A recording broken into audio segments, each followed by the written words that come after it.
이 시간 박미성 권사님 우리를 대표해서 기도해 주시겠습니다.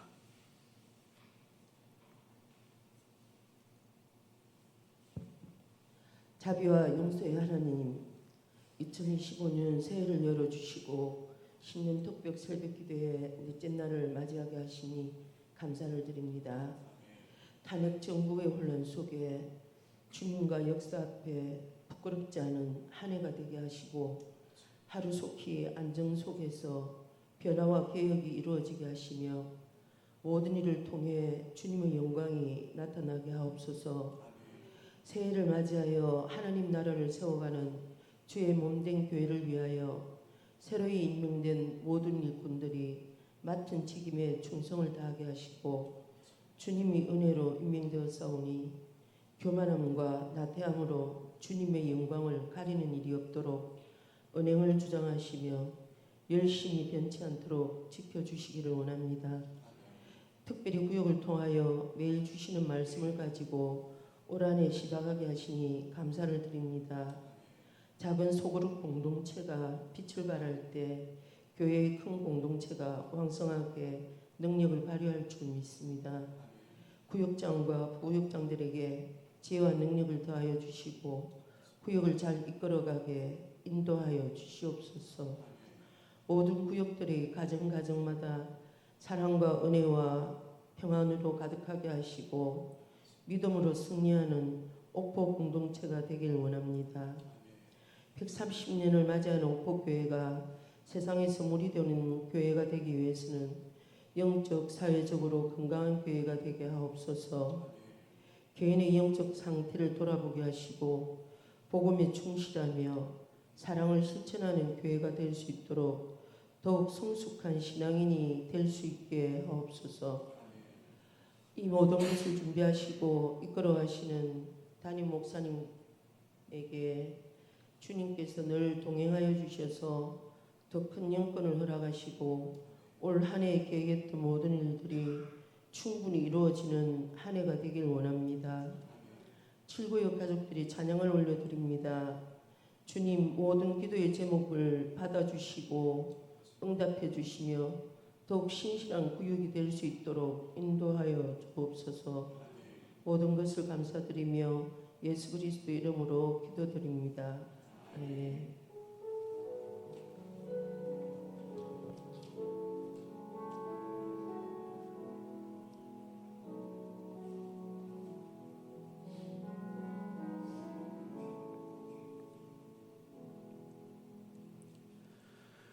오늘 특세 네 번째 날에 주시는 하나님의 말씀은 누가복음 6장 36절부터 38절까지의 말씀입니다.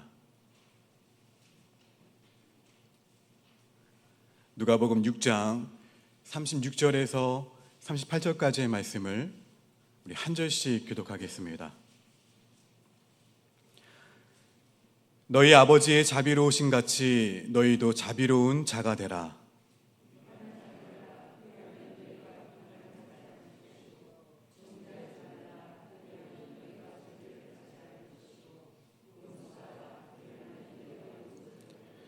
함께 있습니다. 주라, 그리하면 너희에게 줄 것이니 곧 후이되어 누르고 흔들어 넘치도록 하여 너희에게 안겨주리라. 너희가 헤아리는 그 헤아림으로 너희도 헤아림을 도로 받을 것이니라. 아멘. 이 시간 7구역 가족들 나오셔서 특성을 하나님께 영광 돌리겠습니다.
할렐루야. 우리 옆 사람과 이렇게 한번 고백해 보실까요? 하나님이 하시듯 자비를 베풀겠습니다. 오늘과 내일 날씨가 굉장히 춥다고 하더라고요. 감기 더 유념하셔서 마지막 내일 새벽 예배까지 승리할 수 있는 우리 모두가 되기를 주의 이름으로 축원합니다. 원래 그 비판이라는 것은 대안과 토론을 전제하는 것이 비판입니다.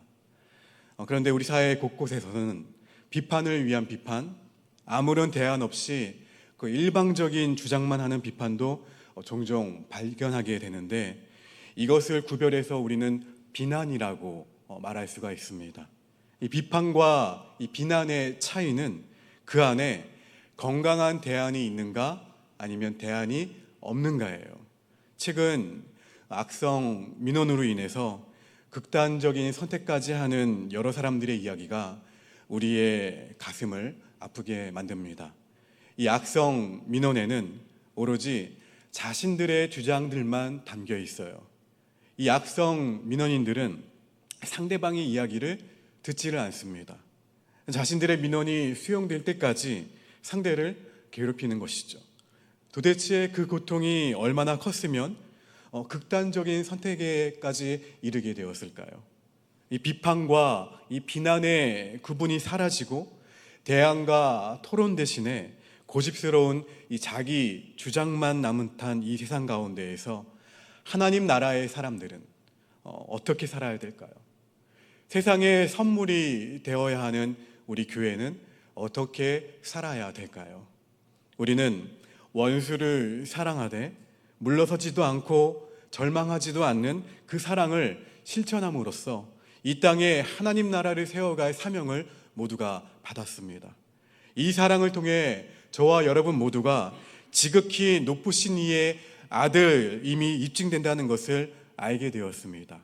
우리 본문 36절 말씀을 다시 한번 읽어봅니다. 시작. 너희 아버지의 자비로우신 같이 너희도 자비로운 자가 되라. 너희 아버지의 자비로우신 같이 너희도 어떠한 자가 되라고요? 자비로운 자가 되라. 오늘 본문에서 예수님은 이 사랑을 실천하는 우리를 향해서 하나님을 너희 뭐라고 부르고 있습니까? 아버지라고 부르고 있어요. 너희 아버지라고 일컬으십니다. 본질상 우리는 에베소서에 보면 진노의 자녀였어요. 진노의 자녀였는데 그랬던 우리가 지극히 높으신 하나님의 자녀가 된 거예요. 할렐루야. 그것만으로도 저와 여러분에게는 행복할 이유가 있다는 거예요. 자녀는 누구를 닮죠? 부모를 닮습니다. 부모를 닮아요. 제가 여러분의 자녀들을 아는 분들이 있잖아요. 그렇죠? 너무 닮았어요. 너무 닮았고 너무 겉모습만 닮은 것뿐만 아니라 성격도 좀 닮은 것 같아요. 하나님의 자녀인 우리는 누구를 닮습니까? 하나님을 닮죠. 누가는 우리에게 아버지 하나님이 자비로우신 분임을 우리에게 말하고 있습니다. 하나님은 사람들의 불행을 염려하세요. 우리들의 그 불행을 안타까워하시면서 동정심을 갖는 분이 하나님이시며 그 하나님의 자녀가 된 우리에게도 그 자비를 우리에게 뭐라고 하고 계세요? 명령하고 계신 거예요. 타인에 대해 매서운 비난을 쏟아내는 이유는 자기 생각만 옳다고 믿기 때문에 그런 거예요. 성경은 이러한 고집을 종종 자기 의에 빗대곤 했습니다. 그러나 하나님의 의는 우리를 불쌍히 여기시는 마음, 긍휼의 토대 위에 있다는 거예요. 지극히 의로우신 하나님께서 죄인들을 위해서 먼저 자비와 그리고 용서의 손길을 먼저 내밀어 주셨습니다. 로마서 5장 8절 말씀입니다. 함께 있습니다. 시작. 우리가 아직 죄인 되었을 때에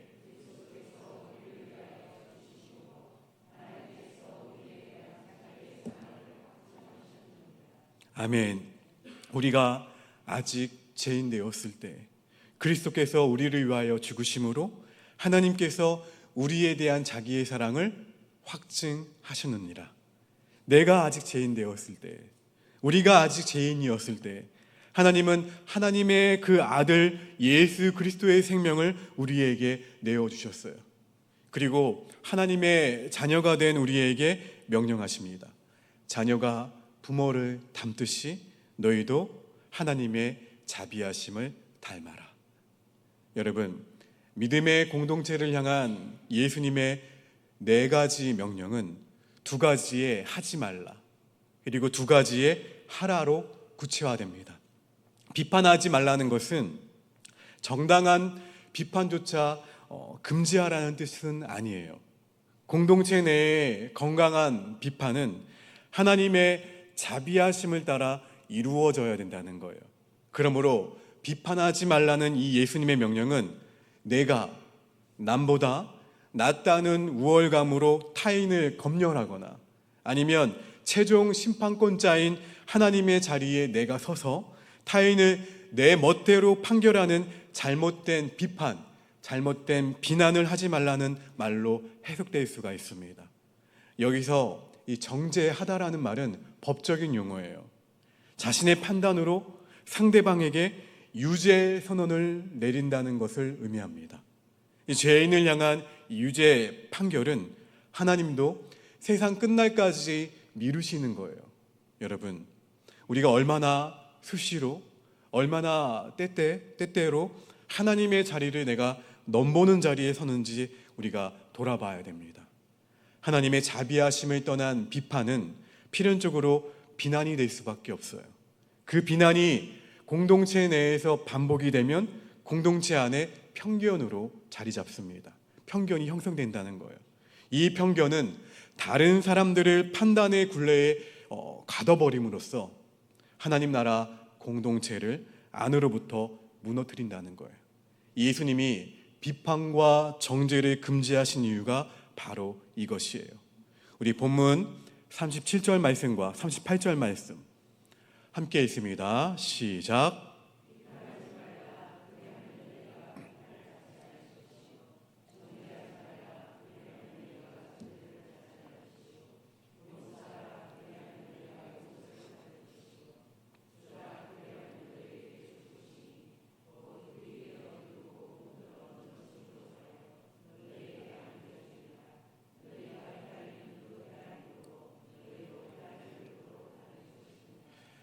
방금 읽었던 본문의 37절과 38절에 비판하지 말라, 정죄하지 말라, 용서하라, 그리고 주라, 이 4가지 명령문 뒤에는 각 명령에 대한 하나님의 응답이 이어지게 됩니다. 만약 우리가 다른 사람을 비판하고 다른 사람을 정죄하면 하나님께서 우리의 행위 그대로 보응하실 것이며, 우리가 누군가를 용서하고 내가 가진 것을 내어주면 그 또한 똑같이 갚아 주시겠다고 하나님께서 말씀하신 거예요. 만약 하나님께서 엄격한 정의를 우리에게 들이내미신다면 우리 중 누가 이 가운데에서 살아남을 사람이 누가 있을까요?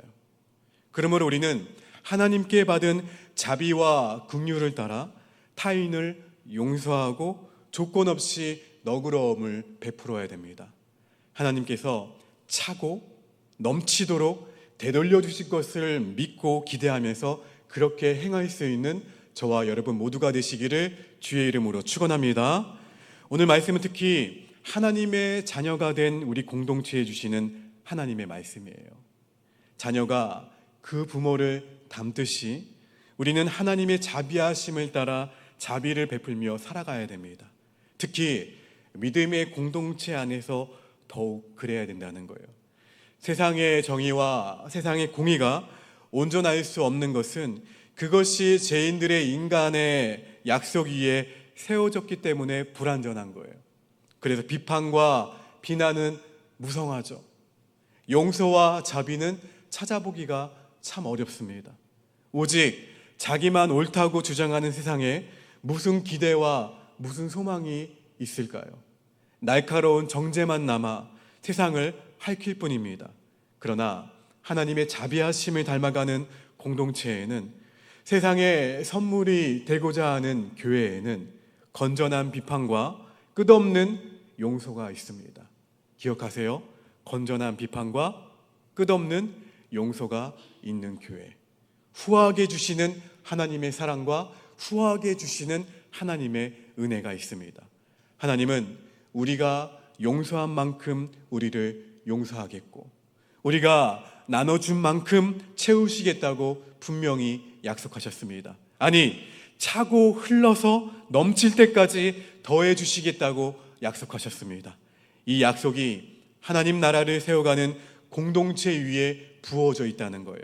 오늘 이 새벽에 저와 여러분 모두, 우리 모두에게 이 약속의 말씀이 넘쳐 흘러기를 간절히 주님의 이름으로 축원합니다. 우리 옆 사람에게 권면합시다. 하나님이 하시듯 제가 자비를 베풀겠습니다. 다시 한번, 하나님이 하시듯 제가 자비를 베풀겠습니다. 할렐루야. 그렇게 올 한 해 세상에 선물이 되는 교회가 되기를 주의 이름으로 소망합니다.